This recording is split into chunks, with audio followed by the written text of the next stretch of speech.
Okay, so we're delighted to have Professor Simon Evenett from the University of St Gallen, one of the most illustrious trade experts in the world, who also runs the MBA programs at the University of St Gallen and is actually the founder of the Global Trade Alert. So he's one of the people that we want to be talking to about trade policy, state measures in this regard, and what impact that may have on economic growth worldwide. So Simon, as we were preparing for this discussion, you spoke about something very interesting. You said that one could not design a better crisis that exposes the deepest structural weaknesses in the US economy. What did you mean by that exactly? Thank you, Robert, and thank you for this opportunity to speak with you. What I meant is as follows. When you unpack the coronavirus or COVID-19 and its consequences for American society, and you think through the different dimensions of it, it hits so many of the weaknesses in the US social safety net, the labor market, their health and medical institutions, and their attitude towards inequality and the like. Now, I'm not saying this because I want to be bashing America. Quite the opposite. I studied my PhD there. The first 10 years of my career were there. I feel grateful to that country for everything it gave to me. But of course, when I was there, you do see, and if you're going to be objective, you see certain things that you wonder are risks. And some of those risks include a healthcare system which only covers some of the society, not all of society. You have a system of employer-based healthcare coverage, which is varying in terms of how much it pays, how much risk is taken on by the employee. You have a labor market system which has hiring and firing at will, which, as we've seen in the last 2 weeks, has resulted in 10 million people signing up for jobless claims because their employers have let them go. So you have people undergoing profound changes in their financial situation at considerable risk in terms of their health, people who often cannot afford not to work, and so therefore they must go out of their apartments and houses and are therefore likely to either get infected or to become carriers themselves. So this is a recipe, in my view, for a very pronounced, prolonged COVID-19 experience in the United States. It does not surprise me that we've seen skyrocketing numbers of cases in the US. Of course, the population of the United States is so much larger than many other countries. So proportionally, we would expect to see an absolutely high number of cases. But the rise in the number of cases and even the projections from the White House, the 100 to 40,000 people possibly dying, these are astonishing expectations. And so you have to ask yourself the question, what type of societal setup would generate these types of outcomes? Not deliberately, but as a consequence of thousands of policy choices and societal choices over time.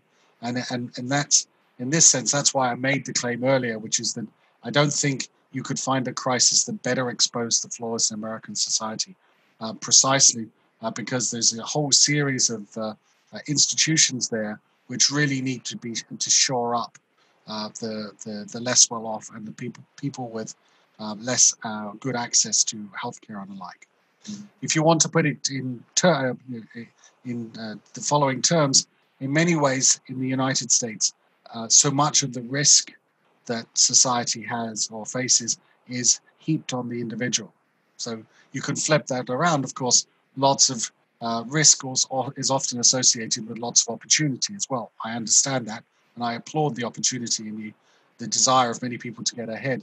But we do have to ask whether or not enough has been done to cushion people on the downside, especially when you have system-wide shocks like this current one, where essentially the American economy is being shut down by the government so as to suppress the spread of this pandemic. So very interesting. So interestingly, the flexibility of the U.S. labor market is often celebrated as one of its most valuable qualities, especially versus Europe. So would you feel comfortable saying that Europe, with its less flexible labor market, may actually come out of this crisis faster than the US or be affected less than the US? I think there's a piece of the story I would want to add. It's not only the flexible labor markets which are a contributing factor, but the absence of any serious safety net in the United States, which is a problem. So, we have some countries in Europe which have relatively flexible labor markets, but they have very strong welfare states. So these European societies which have that configuration take the view that they're going to protect the individual, not the job, right? And the parts of Europe which have rigid labor markets are basically trying to protect jobs rather than individuals. Mm-hmm. Whereas what the system they have in Denmark and elsewhere, where there is a strong social safety net, but a flexible labor market, strikes me as the right balance and that you need at this point in time. So I would say that the absence of a safety net when in a society with a flexible labor market is a real recipe for problems at a time like this, because of course you end up with people losing their jobs. They cannot fall back on any unemployment compensation from the government, or at least not much of it. So these people then feel like they have to go back out to work or they don't eat. Mm-hmm. And these people are often low paid, so they don't have much savings to fall back on. And so consequently, you end up at a time when you want people to spend as much of their time at home as possible and not meeting with other people. You have people going out looking for work because they're desperate to be able to earn some money for their families so that they can eat, their families can eat and stay warm. It really is a bad combination of circumstances which we have in the US labor market at the moment. Absolute existential. It's an existential crisis. Let's quickly talk about the trade policy response. Given that I think several banks have come out and have expected for quarterly reduction in GDP of up to 25%. And it seems people are getting more pessimistic by the week, especially with these exploding unemployment numbers.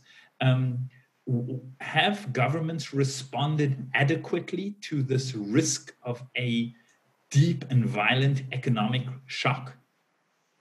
Okay, so you asked, your last question is a bit broader than trade policy, but perhaps I can try and answer both. Let's start with the macroeconomic policy response. I think that central banks have tried to throw the kitchen sink at the problem, and it would be hard to fault them for their aggressiveness. Now, you may challenge whether or not what they're going to be doing is successful and whether or not it ultimately will end up in creating inflation, but you can't, I think, blame them for inaction. I think they've been rather aggressive.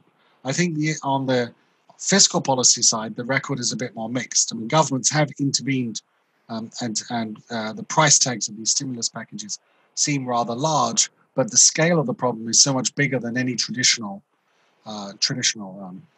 recession. And I think the way to see that is as follows. In many countries, the share of consumption in GDP is between 60 and 70%. The Americans are at the higher end. Some countries which save more are at the lower end. And an economy which is shut down or in lockdown like this, the sector which is going to bear the brunt the first is the B2C sector. I am not going out to order a pizza. I'm not, I can't go and get a haircut. All these types of services are shut down for the moment. This represents a rather large share of the economy, and even more importantly, an even larger share of employment. And as a result, this shock to demand and to employment levels is what is hitting the economy, and it's much larger, I think, than the traditional recession, which typically starts in the manufacturing sector, and then, if it's bad, works its way into the service sector. This shock starts in the service sector and drags everything down with it. Now, given that the service sector, especially the B2C part, is very large, one has to wonder whether the fiscal stimulus packages are large enough. And quite frankly, in the case of the American package, which has a $2 trillion price tag, which itself makes you sit up and wonder, but $2 trillion is actually quite a small fraction of the American economy, especially, and quite a small share of probably the service sector sides of the American economy. So I suspect we will see further stimulus packages there. Now, to come to your question about trade policy, I think because governments have been doing so much on the fiscal policy side, or at least trying to do something on the fiscal policy side, and the central banks are trying to do something on the monetary policy side, governments have not turned to 1930s-style protectionism of raising tariffs. And indeed, raising tariffs would have offer no benefit or relief to a person selling pizzas in St Gallen or cutting hair in Zurich, because tariffs affect manufacturing goods trade. They don't affect services. So not surprisingly, governments have chosen to keep tariffs where they are and not to raise them. Instead, what governments have done, which is very worrying, is to start putting in place restrictions on the supply or the export of medical equipment, medical supplies like bandages, gauzes, things like this, gloves, masks, and also medicines. And what we've seen during this year is over 90 different export restrictions or curbs put in place on these vital items which you need to tackle the coronavirus or COVID-19. And 70 governments are responsible for them. And at the moment, we're left with a situation where really just Canada, possibly Japan and Australia are the only suppliers of these medical equipment and medical supplies that are not restricting their exports in any serious way. And that may well change soon. So what we have then is a situation where countries are preventing the export of these particular items. And of course, so many other countries depend on those shipments in order to tackle the pandemic in their own countries. And so we end up then with a situation where instead of beggaring thy neighbor, that's the phrase we trade analysts use when countries try and make each other poorer through their trade policies, we have export curbs on medical supplies. So let's call that sicken thy neighbor, by preventing the medical supplies getting through. And this, I think, is sort of inhumane. It's morally bankrupt, and it's also something which really requires a global response. The problem we face, the true underlying problem, is this pandemic has led to a massive surge in demand for medical equipment, medical supplies, and medicines. And what we need to be doing is finding ways to expand production to narrow the gap between demand and supply. And that's going to require international collaboration, because so many of those goods and medicines are made with supply chains which cross many countries. Mm-hmm. So no one country can hope to control all of the stages of production of a particular good or medicine. And so as a result, they will need to collaborate with other countries. And this then runs up against the tendency of so many governments to think in nationalistic zero-sum terms, as they do at the moment. And I think what governments are learning the hard way is that as they take these dog-eat-dog trade policies, what governments are learning is that these are failing to deliver the medical supplies they need, and they may end up having to learn the benefits of cooperation the hard way, that is, after too many people die. Now, one reason, let me just finish with the thought here, one reason where I think slightly more optimistic is, and again, this is a nature of these pandemics, they often come in waves. So you have the first wave, a second wave, a third wave of infection. The 1918 Spanish flu had 3 waves, and the second wave was much worse in terms of mortality and death than the first wave. And so I think countries need to realize that they will probably be tackling this problem 3, 4, maybe 6 months from now again. And what they need to be doing is finding ways to scale up production globally of all of these items. And this does require some type of international response, even if at this time that just sounds pie in the sky. So international coordination, I guess this is also the reason why we don't have enough masks in most parts of Europe, because very few of them are being produced here. What impact could this in the medium term have on inflation? So inflation is something that we worried about 11 to 12 years ago, 11 years ago during the Great Recession. And where gold soared, Bitcoin was invented, and yet we've been fighting for inflation. Central banks have had to expand their monetary policy to unprecedented levels in order to generate a degree of inflation, which they've done unsuccessfully for over 11 years. We've tried to do everything to get to target rate inflations, but we have failed. Could this lead to higher consumer price index levels? I think the factor which is likely to lead to higher consumer price levels is the collapse in supply and the collapse in the international transportation infrastructure, which enables supply to be shipped from one country to another. So it's the very nature of this particular lockdown that we have essentially a huge supply shock inflicted on national economies. And it will take time for that supply to restore itself, as we're seeing in China, where it has taken longer for the economy to recover than I think people realized. So that's one problem. The second problem on top of this is that essentially the ability to ship goods around the world, I mean, the ships have not gone away and the airplanes haven't gone away, but they're not operating at the moment. We have ports which are essentially shut down in some cases. We have fleets which are moored. We have aircraft which are essentially being mothballed, precisely because those infrastructures have seen substantial reductions in demand. So we could end up with inflation. I don't know how long it would last, precisely because supply is constrained. Cross-border supply is being limited for these transportation factors as well, independent of trade policy. And if we end up with a lockdown being ended and or governments pumping lots of money into the national economy, we could end up with a lot of demand chasing a relatively small amount of supply, and that is a recipe for inflation. So that's a scenario one could see. But I don't think that it has to work out that way. Suppose the lockdown was phased in quite progressively. Suppose production recovered relatively smartly. The transport infrastructure gets working again. Then all of those factors might well reduce any imbalance between excess demand and the supply that's available, and would then limit this inflation increases.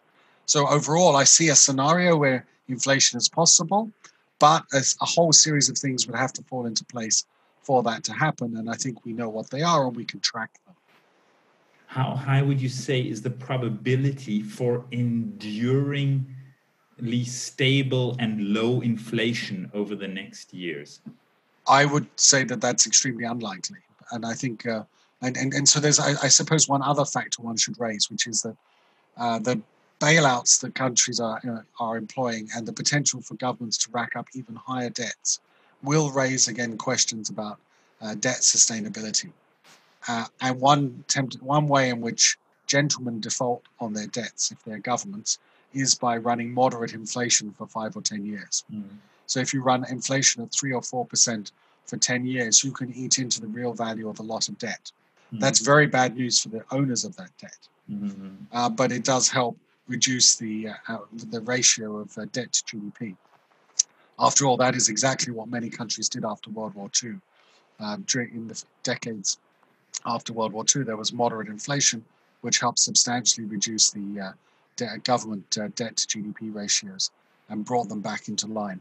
So I think if you're asking me over a 5 or 10 year horizon, if there are substantial bailouts which end up on the government's balance sheet and end up leading to much higher levels of debt in the public sector, then I think the temptation for governments to go for moderate levels of inflation will grow. And there will be one other knock-on effect on that, which is, of course, the independence of central banks will have to be eroded, because they will not be able to stand by a 2% target. They will be either encouraged to go for a higher target, or they'll be emasculated. So I think the other sort of fallout from that scenario is the central bank independence that we've witnessed over the last 25 to 30 years. That central bank independence as a casualty of the corona crisis. Very, very interesting. If you talk about debt sustainability, how likely is it that Europe repairs one of the biggest architectural challenges in its common currency, i.e. a common sovereign bond market, Eurobonds? I think this is, again, I think this will be a function of how long this COVID-19 coronavirus pandemic lasts. If I see a scenario where the number of cases in Italy starts falling very quickly from now on, and likewise in France, Germany, and Northern Europe, and of course Spain, in which case some might turn around and say, well, look, it was a difficult period, but we don't need to construct this elaborate architecture where we essentially start sharing fiscal risks and having essentially a common fiscal policy, or at least elements of a common fiscal policy. However, if the COVID-19 pandemic goes on for many more months and the amounts of money involved start stacking up, and it becomes clear that Spain and Italy simply do not have the money for basic human services and the like, then I think there will come a fork in the road where those countries will say to the rest of the European Union, back us, or what is the point of this? As one person put it in today's Financial Times, these types of crises happen once every 100 years. And if Europe cannot offer Italy solidarity under these circumstances, when will it offer solidarity? And if the answer is never, then that may well change the political calculus in many countries away from supporting the euro and the eurozone. That, I think, is more likely to be the bigger casualty. There's a greater probability of the eurozone being a casualty than of the European Union, but hard questions will be asked about what this European construct is for if it cannot support people in need in a once-in-a-century pandemic. So thank you very much, Simon. I have one last question I'd like to ask you. As the director of the MBA programs at the University of St Gallen, in this crisis and looking further ahead, what quality is, in your mind, the most important thing that the young future leaders need to learn from an MBA program? Well, I think if we're reflecting on the current pandemic, this is a major shock to not only the business environment, but also to society in general. And one of the things we want decision makers, and they could be managers in the public sector, the private sector, the non-profit sector, what we want decision makers to be able to do is to extract from a crisis like this what are the critical factors, and to be able to think systematically, calmly through what the consequences are for their organization and how best to respond. So it's not just a matter of decision making under pressure, but it's also the power to synthesize what is relevant from a major change in societal or business circumstances, and then to have the tools to be able to use those insights to be able to construct a response for the organization that you're responsible for. So essentially, the big picture corporate strategy skills, the ability to see the big picture and yet at the same time understand enough about the internal operations and strengths of an organization to be able to formulate a response. These are the types of skills which are at a premium. At times like this, many people look to senior managers and leaders for ideas, for inspiration, for good ideas, for flexibility. And a good MBA program should be instilling those qualities in a manager to be. Can your MBA teach that? I would argue that we do the best we can to do that. And we have a lot of very tailored exercises which get our MBAs to be able to think holistically as well as within the core silos of management knowledge. And we spent a lot of time working with our MBAs doing this. And I think at the time they may find it very challenging. And because many of us specialized in our careers, we love working in our silos. We take people out of their silos and to get them to see the big picture. And they find it challenging, but also extremely rewarding. And I must say, a number of our graduates have said how important that skill has been to them in their careers after they've left St Gallen. Super. Simon, thank you very much for these insightful comments. We hope to have you back again soon and wish you a wonderful day. Thank you very much, Robert.